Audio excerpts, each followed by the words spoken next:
Wikispeed, Lynnwood, Washington, United States shop. It's November 10th, 2016. I'm here with Nathan Robertson.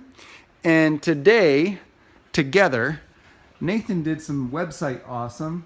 Nathan, can you let us know what you did on the website? Okay, so what we did was we're working on a live stream situation for Wikispeed.org, and so that'll allow you to just go into my Wikispeed,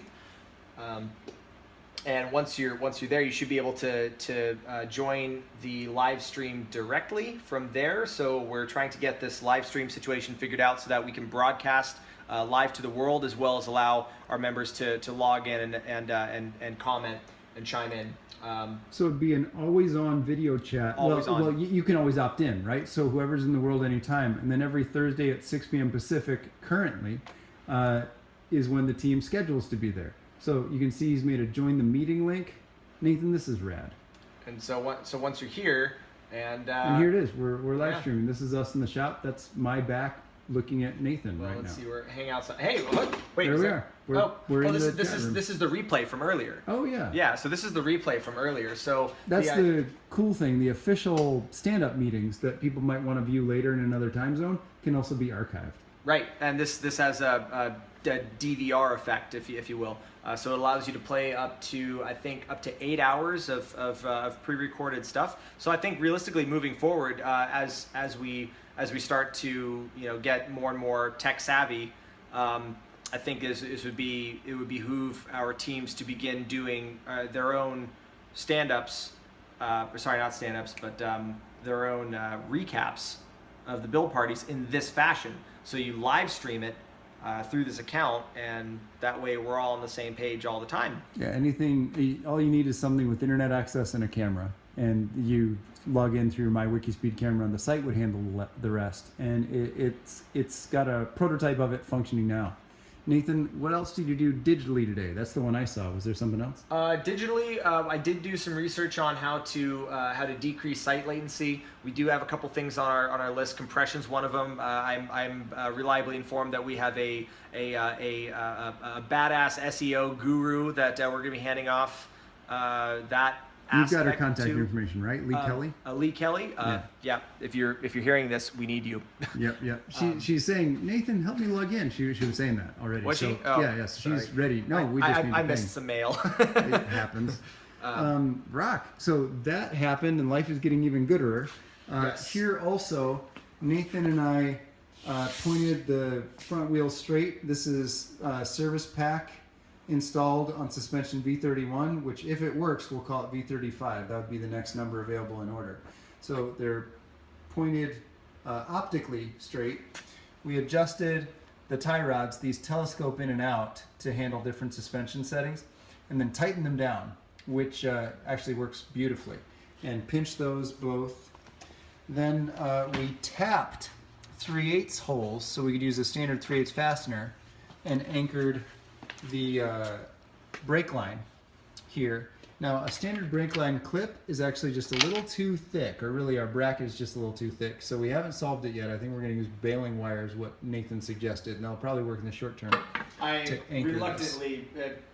very reluctantly suggest the baling wire option. Later, we'll remake these brackets out of thinner material, so they mate with the brake line clip natively. Now we still need to find where we want to anchor, and then anchor the flexible hose attachment on both sides.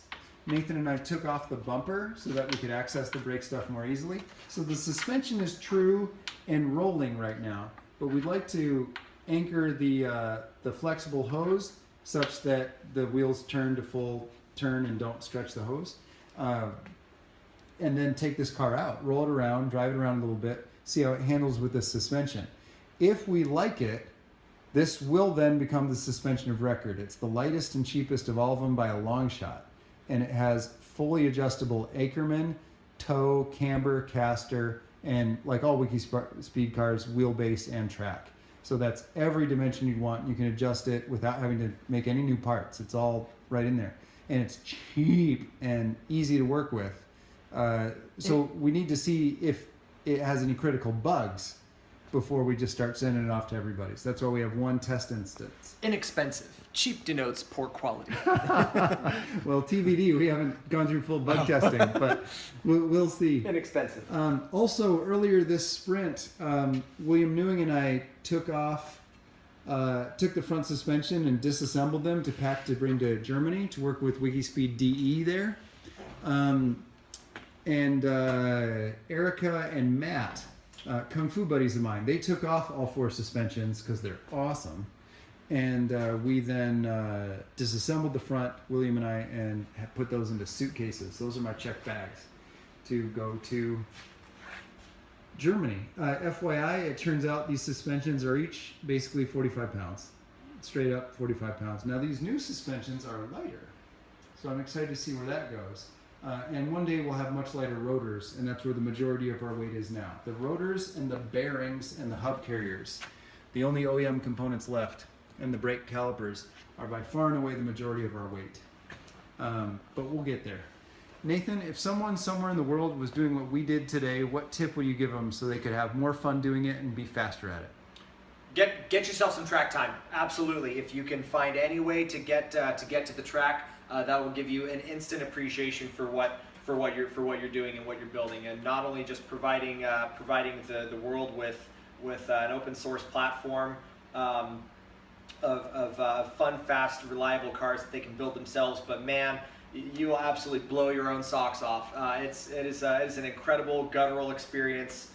Getting this thing out on the track, you get a lot more respect for what you're building. It's not just something that you're building in a garage just because you've got the time. Whether that may be the case or not, we are again engineering solutions for rapidly producing stuff for social good, right? So did I get that right? That's right along.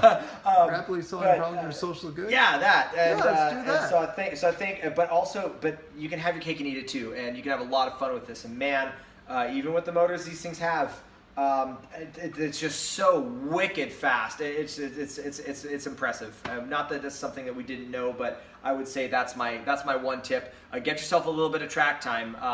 And if you need to name drop Wikispeed or use the Lynnwood shop or Joe as a contact point for any local track, please feel free to point them in our direction. We're more than happy to help work with local racetracks in your area to see if there's something that we can do to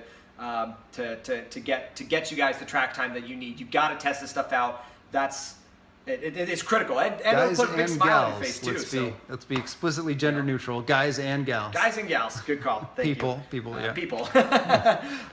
So I guess that's it. Just get to the track and really beat the crap out of it, because we need that kind of testing, and I think the racing always improves the breed, right? That's it. True words, Nerve and Spake. Perfect. We're out. Wikispeed Lynnwood's out.